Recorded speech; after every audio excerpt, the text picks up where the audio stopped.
Bologna is a city painted in red. When you first see it through street view, the color strikes you immediately. Red roofs, red tiles, red brick buildings. Everything is red. It's like the entire city was built from the same material, the same decision made centuries ago to use terracotta. The color is warm, old. It makes the city feel timeless.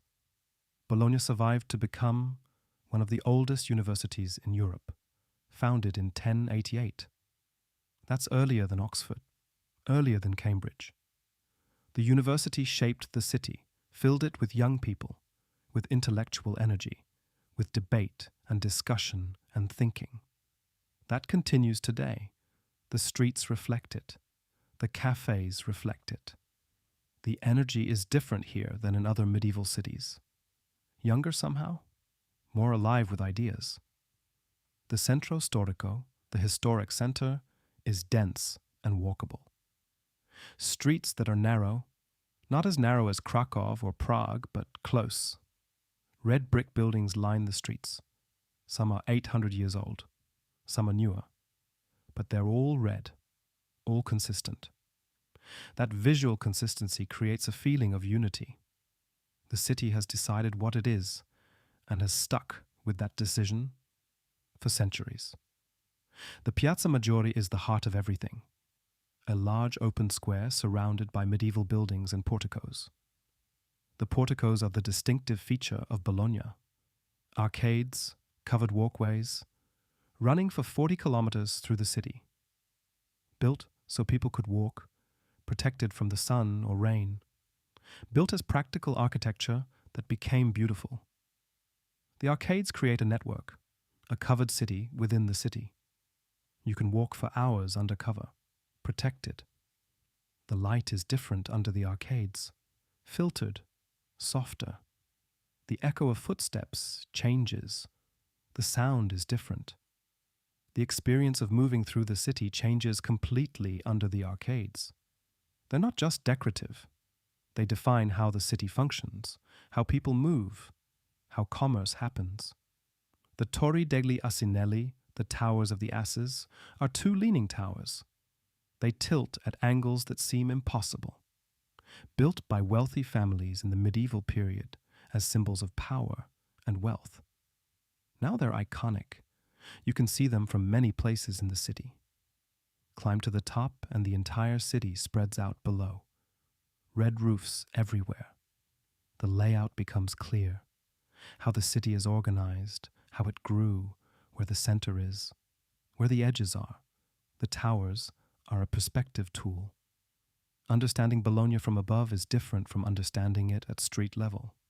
Both views are necessary. The university quarter is different from the medieval center. Younger energy. Students everywhere, bicycles, backpacks, small restaurants catering to people with no money, cheap wine, simple food, fresh pasta. The tortellini originates from Bologna. Small pasta parcels filled with meat or cheese, made by hand. Still made this way in restaurants and homes. The tradition continues. The food culture is serious. Bolognese sauce comes from here. Ragu bolognese. Slow-cooked meat sauce over fresh egg pasta. The technique matters. The ingredients matter. The time matters. It's not fast food. It's the opposite. It's food that requires patience, respect. The markets of Bologna are intense. Fresh produce, spices, meat. Everything laid out carefully. Vendors who know their craft. The balsamico vinegar from Modena is nearby. The connection to food runs through everything. It's not just consumption, it's culture, it's identity. The university itself is remarkable. Medieval buildings still in use. Professors still teaching in rooms that have been used for lectures for 800 years. The continuity is remarkable.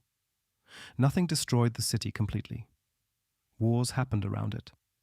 Occupation happened, but the core survived. The red building stood. The arcades stood. The towers stood. That endurance matters. The city didn't have to rebuild itself. It didn't have to reinvent itself. It just kept being itself. The Jewish ghetto is here, like in Krakow and Prague. History, complexity. The city is layered. Medieval, Renaissance, modern. All existing simultaneously. The architecture of Bologna is red brick mostly, not stone, not white limestone like many Italian cities. Red brick, warm, organic feeling. The brick ages, it weathers. It becomes more beautiful as it gets older. The city gains patina. That's the opposite of white stone cities, where age sometimes looks like deterioration. Here age looks like deepening. The light in Bologna is particular. The red brick absorbs light differently than stone. The arcades create shadows. The sky is visible between the buildings. When the sun is low, everything glows. The red becomes orange. The shadows become deep blue.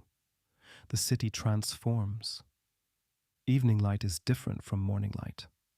Afternoon light is different from evening light. The material of the city, the red brick, responds to light in ways that stone doesn't.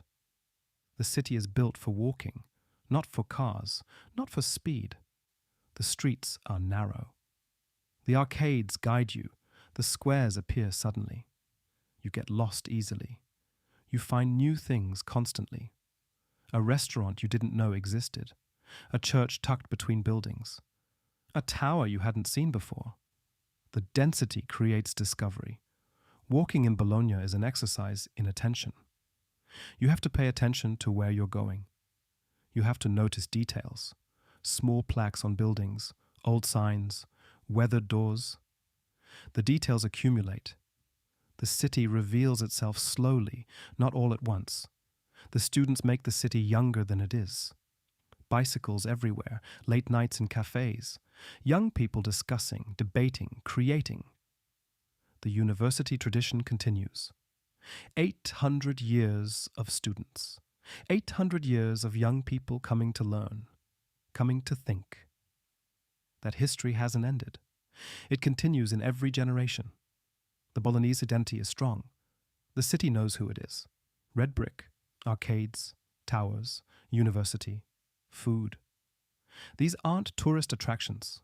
They're how the city functions, their identity, their continuity. They're the answer to the question, what is Bologna? And Bologna answers clearly. It answers with red brick. It answers with arcades. It answers with towers. It answers with pasta made by hand. That consistency is rare. That clarity is rare. Bologna has it. That's what makes it remarkable. That's what makes it worth exploring. That's what makes it real.